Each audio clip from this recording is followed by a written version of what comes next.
aí, pessoal, tudo bem? Eu sou o Hélio e estamos aqui para mais uma aulinha de Dart. E hoje vamos trabalhar com lista e estrutura de repetição. Para trabalhar com coleções de valores em Dart, temos a opção de criar listas, mapas, filas e conjuntos. Todas armazenam um conjunto de valores, porém, cada um tem uma característica específica. Como o nosso foco é criar apps com Flutter, só temos uma aula. Assim, vou mostrar a que mais iremos utilizar, a lista. Desta forma, o primeiro passo é definir uma lista. Então vamos lá. Então vou colocar aqui a palavra-chave list para informar que vai ser uma lista, o tipo dos elementos que vai compor a lista, o nome da variável, no caso a lista, eu vou pôr nomes, e eu vou criar a minha lista. Como no Dart tudo é objeto, eu coloco aqui new list, o tipo dos elementos da lista, e abre e fecha parênteses. E assim criamos uma lista vazia, onde os elementos que vai compor a lista tem que ser um conjunto de caracteres, no caso, a string. Só que aqui vai 3 recomendações, pessoal. A primeira é em relação a este new aqui, que representa a criação de objetos em muitas outras linguagens.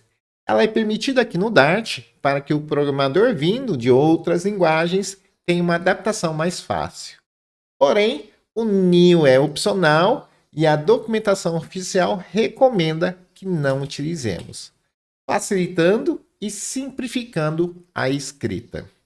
A segunda recomendação é em relação à declaração de variáveis. Nomes aqui é uma variável do tipo nomeado. Por quê? Porque estamos aqui na frente definindo explicitamente que vai ser uma lista de string, um conjunto de caracteres. O que é legal para ficar legível, mas neste caso, olha aqui na atribuição, pessoal, já estamos definindo que vai ser uma lista de string. Então é tão óbvio que vai ser uma lista de string que a definição do tipo aqui na frente é redundante. Assim, para simplificar, a recomendação, especificamente neste caso, é que utilizemos a variável de inferência. Então, omitimos aqui o tipo e utilizamos o var. O que acontece? O Dart faz uma inferência do que está sendo atribuído e define o tipo da variável. E por fim, a terceira e a última recomendação está aqui na atribuição, onde podemos omitir o parênteses e trocar o list com colchete. Então, nomes é uma lista representada aqui pelo colchete e string. Comparem o antes com agora. Muito mais simples, muito mais fácil, não acham? O Dart tem a proposta de tornar a programação menos verbosa, mais simples e fácil de trabalhar. Nós podemos criar uma lista já atribuindo valor. Então, vou comentar esse cara aqui, var nomes, igual, para atribuir, se você abre o colchete e separa os valores com vírgula. Então, vou colocar aqui Joaquim, vírgula, Maria, vírgula, Ana, vírgula, Rivaldo, vírgula, Narci, mais um tá bom, né? Paula. E assim nós criamos uma lista com 1, 2, 3, 4, 5, 6 elementos. Caso você queira imprimir um dos nomes, colocamos aqui print, aí nomes, você abre o colchete e aqui você coloca a posição do nome. Lembrando que em informática, a posição, a contagem da posição sempre começa com 0. Então, Joaquim é 0, Maria 1, Ana 2, Rivaldo 3, Narci 4 e Paula 5. Então, vamos imprimir aqui o Joaquim. 0. Salvei, Alt Ctrl N para executar. Olha lá, Joaquim. Eu quero imprimir a Paula. Posição 5. Salvei, Alt Ctrl N, Paula. Caso você queira imprimir todos, basta ocultar aqui o índice. E esse objeto nomes possui um método que entende que você quer imprimir todos e já ajeita para você. Então, salvei aqui, Ctrl S, Alt, Ctrl N, executei. Está aqui todos os nomes: Joaquim, Mariana, Rivaldo, Narci e Paula. Você pode digitar aqui, pessoal, nomes, e na medida que você coloca o ponto, o IntelliSense do Visual Studio Code mostra para você todos os métodos para que você trabalhe com a lista. Por exemplo, o método ADD. E você pode adicionar, por exemplo, o Pedro. Ponto, vírgula, salvei, Alt, Ctrl N. Olha lá, o Pedro foi adicionado. Podemos também inserir o nome em uma posição específica. Então, ADD e Insert. Se eu quero colocar no primeiro da lista, como a contagem começa no 0, eu coloco aqui a posição 0 e o nome. Vamos pôr aqui, Rebeca. Ponto, vírgula, salvei, executando. Olha aqui em primeiro, Rebeca. Podemos remover uma pessoa conforme a sua posição. Remove at. Eu vou colocar número 1, que seria o segundo da lista. No caso, o Joaquim. Ctrl S, salvei. Alt, Ctrl N. Olha lá, pessoal, o Joaquim foi removido. E para descobrir a quantidade de elementos, podemos criar uma variável, quantidade, elementos, e utilizar a propriedade lang. Repare que não tem parênteses. Ele não é um método, é um campo que armazena a quantidade de elementos da lista. Então vamos imprimir aqui, ó, a quantidade de elementos. Salvei, Alt, Ctrl N. Olha lá, pessoal, 7 nomes na lista. Enfim, pessoal, são vários métodos que podem te ajudar no dia a dia. Na medida que você precisar, dá uma olhada aqui ou consulte a documentação oficial. E agora, pessoal, que nós temos aqui uma lista de nomes, vamos brincar com estruturas de repetição. E a primeira que vamos ver aqui é o while, que tem basicamente esta forma aqui. O while, a condição lógica e o bloco de comandos. Então, enquanto essa condição lógica for verdadeira, todos os comandos dentro desse bloco serão executados. O que faremos aqui? Primeiro, vamos definir aqui um contador. Vamos começar com 0. Aí, enquanto o contador for menor que a quantidade de elementos, aí o que eu vou executar aqui? Vou imprimir a lista de nomes. A lista inteira? Não. Especificamente uma posição. Qual? A que está definido no contador. Aí depois eu coloco aqui, contador, mais. Salvei. Então, o contador começa com 0. Enquanto contador 0 é menor que 7, porque a quantidade de elementos é 7, estão lembrados, né? Então, como é menor, ele entra aqui e imprime os nomes na posição 0. Quem que é? Rebeca. Imprimiu Rebeca, contador mais. Contador é 0, começa a passar a valer 1. Aí volta aqui, 1 é menor do que 7? Sim. Vai imprimir os nomes na posição 1, que seria Maria. Contador mais, vai para 2 e volta aqui. Assim ele imprime a Ana, Rivaldo, Narci, Paula, Pedro, até chegar no contador 7. 7 é menor do que 7? Não. Aí ele finaliza, não entra mais nesse bloco de comandos. Então, Ctrl S, salvei, Alt, Ctrl N, executei. Olha lá, pessoal, nossa lista. Mariana, Rivaldo, Narci, Paula e Pedro.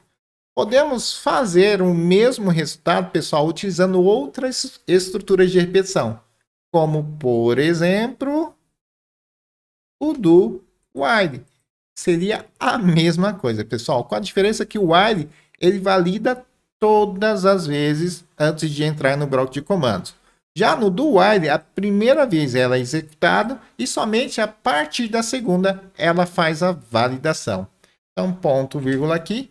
O que acontece aqui? Contador vale 0. Ele já entra sem validação, imprime um nome na posição 0, que o contador é 0. Aí imprime aqui, no caso, a Maria.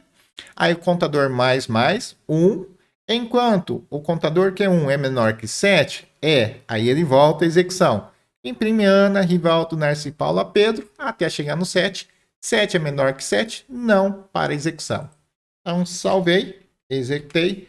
Repare aqui, pessoal, o mesmo resultado. Agora, vamos fazer a mesma coisa, só que utilizando a estrutura de repetição for. Ela é legal porque você não precisa criar o contador fora, tá? Então, vamos fazer aqui, ó, for. Aí vale o contador, a gente já define aqui, ó. Contador, eu vou pôr até C de contador. Vou colocar aqui explicitamente contador. Igual a 0. Aí aqui você coloca a condição lógica. Enquanto o contador for menor que a quantidade de elementos. E aqui o incremento. Contador mais. Aí o que eu quero fazer? Quero imprimir nomes em qual posição? A posição que está definido no contador. Ponto, vírgula, salvei. Para executar Alt Ctrl N, vejam, pessoal, o mesmo resultado. Porém, pessoal, a que eu mais gosto de utilizar, ó, vou até deixar comentado aqui. Esse caso, esse for aqui é muito útil quando você precisa do contador, tá? Mas quando você não precisa, você pode utilizar o for each, tá? Que é quase a mesma coisa, só que muito mais simples. Aí eu defino aqui nome e nomes. E eu faço o quê? Print. O que eu quero imprimir? O nome. Vejam que a estrutura é muito mais enxuta. O que ele vai fazer? Ó, ele definiu aqui uma variável nome e ele vai percorrer a minha lista. Para cada ciclo, ele vai inserir o nome correspondente nessa variável e vai imprimir. Então, salvei aqui. Vamos ver se funciona. Olha aqui, pessoal, o mesmo resultado. E por fim, pessoal, o mais legal de todos, é por isso que fica no final, né? Ele é fácil, mas tem que prestar atenção, ok? A própria lista tem um método for each. Então vamos lá, eu vou comentar esse for each que nós fizemos. Então, nomes, ponto, olha lá, for each. E aí solicita como parâmetro uma função. Então vou criar aqui uma função rapidão, sem retorno. O nome vai ser imprimir. Ele recebe, ele define aqui, precisa de um parâmetro nome. E eu vou fazer o que com esse nome? Eu vou imprimir. Certo? Então é um método sem retorno, tem um parâmetro, no caso nome. Ele vai pegar esse nome e imprimir aqui no console, tá? Aí aqui no for each, eu vou chamar o método imprimir. O que acontece aqui, pessoal? Ele vai percorrer a lista nomes. No caso, tem 7 elementos, certo? Então vai percorrer 7 vezes. A cada elemento, ele chama o imprimir e passa como parâmetro o nome. No caso aqui, a primeira é Maria. Ele vai chamar o imprimir e passar Maria aqui. Aí esse método imprimir, imprime Maria. Aí o for each vai para o segundo elemento, Ana, chama imprimir de novo. Aí passa como parâmetro a Ana e imprime a Ana. Aí depois o Rivaldo, Narci e Paula, até acabar no Pedro, certo? Salvei aqui, Alt Ctrl N. Olha lá, pessoal. Maria, Ana, Rivaldo, Narci, Paula e Pedro. Essa daqui, pessoal, é uma função nomeada, por isso que definimos o nome. Só que como estamos executando uma única vez, não faz muito sentido criar uma função nomeada. Então, como eu ensinei na aula passada, podemos criar uma função anônima. Como a função é anônima, não temos um nome, então não colocamos nada vazio. Abrimos, fechamos parênteses e definimos o parâmetro nome, certo? Aí abre e fecha aqui, tá? Podemos até colocar aqui string, né?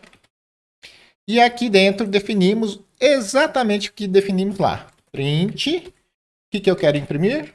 Nome. Ponto, vírgula. Salvei. Então, esse código é o equivalente ao que fizemos aqui, só que sem ser uma função nomeada. É uma função anônima, tá? Salvei aqui. Alt Ctrl N. Executei. Reparem o mesmo resultado. E agora, pessoal, prestem atenção aqui. É fácil, só tem que ficar ligado. Nomes é uma lista de string. Então, fica implícito que esse parâmetro vai ser uma string. Então, eu posso ocultar. E essa função anônima aqui, pessoal, só tem um único comando, o print nome. Então eu posso eliminar o bloco de comandos, apagando aqui o ponto vírgula e o chaves. Salvei, executei. Olha aqui, pessoal, o mesmo resultado. Então essa função anônima tem um parâmetro e esse parâmetro é passado para a função print. Como já está assim, ó, fácil de entender, porque só tem um único parâmetro, eu posso também ocultar esses caras aqui e deixar somente o nome da função print. Salvei, Alt Ctrl N, o mesmo resultado. Bacana, né? Então, a função forEach vai percorrer a lista de nomes e para cada elemento vai chamar a função print e vai imprimir o nome corrente no console. Este único comando equivale ao que fizemos aqui na estrutura de repetição. Legal, né? Quando chegarmos no desenvolvimento com Flutter, vamos utilizar muito funções anônimas e arrow functions. Desta forma, por mais que tenha entendido, é muito importante que pratique até dominar. Então, pessoal, a nossa aula de hoje era isso. Espero que tenham entendido. Caso tiverem dúvidas ou dificuldades, poste aqui nos comentários. Até a próxima aula.